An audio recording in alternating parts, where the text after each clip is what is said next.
یتلو علیہم آیاتکا، وہ پیغمبر ان لوگوں کو تیری آیات کی تلاوت کر کے سنائے، یعنی اس کا کام اس کتاب الہی کا پڑھ کر سنانا ہے۔ دوسرے الفاظ میں رسول صلی اللہ علیہ وسلم کی اولین حیثیت مبلغ اعظم کی ہے۔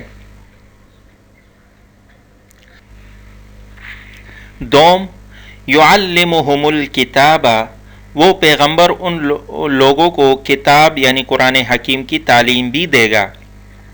یعنی پیغمبر صلی اللہ علیہ وسلم کا کام صرف پیغام الہی پہنچا دینا ہی نہیں، بلکہ اس کی تعلیم بھی اس کے فرائض میں داخل ہے۔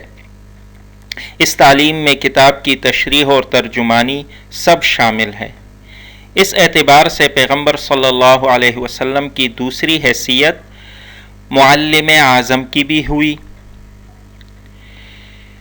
حکمت سے مراد اسرار و رموز اور فلسفے کے وہ نکات ہیں جو عام آدمی کی سمجھ سے بالاتر ہوتے ہیں، اور وہ اسے کسی دوسرے سے سیکھنے اور جاننے کا محتاج ہوتا ہے۔ تعلیم حکمت سے مراد بھی یہی ہے کہ پیغمبر صلی اللہ علیہ وسلم صرف کتاب ہی کی تعلیم نہ دیں گے، بلکہ وہ امت کو حکمت و دانائی کی تلقین بھی کریں گے۔ احکام و مسائل، دین کے قاعدے اور آداب عوام و خواص سب کو سکھائیں گے، اور خواص کی رہنمائی اسرار و رموز میں بھی کریں گے۔ گویا پیغمبر علیہ الصلاۃ والسلام کی تیسری حیثیت مرشد اعظم کی سی ہے۔ چوتھی وصف یہ ہے کہ وہ تزکیہ نفوس کریں گے۔ تزکیہ نفوس سے مراد یہ ہے کہ پیغمبر کا کام تبلیغ و تعلیم اور اسرار و رموز کی رہنمائی کے علاوہ کچھ اور بھی ہے، اور وہ اخلاق کی پاکیزگی اور سیرت کی اصلاح ہے۔ اس سے معلوم ہوا کہ رسول کی چوتھی حیثیت مصلح اعظم کی ہے۔ یہاں تک ان آیات کا ترجمہ اور تشریح ہوا۔ اس کے بعد آپ کے لیے ایک ہوم اسائنمنٹ بھی ہے کہ اس رکوع کا آپ لفظی اور بامحاورہ ترجمہ زبانی یاد کریں گے، اور اس کے علاوہ اس کا بامحاورہ ترجمہ اور تشریح خوش خط لکھنا ہے آپ لوگوں نے۔ اس کے ساتھ ہی ہمارا آج کا لیکچر جو ہے اپنے اختتام کو پہنچتا ہے۔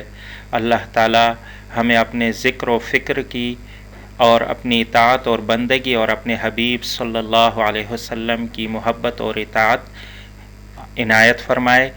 وآخر دعوانا ان الحمد للہ رب العالمین۔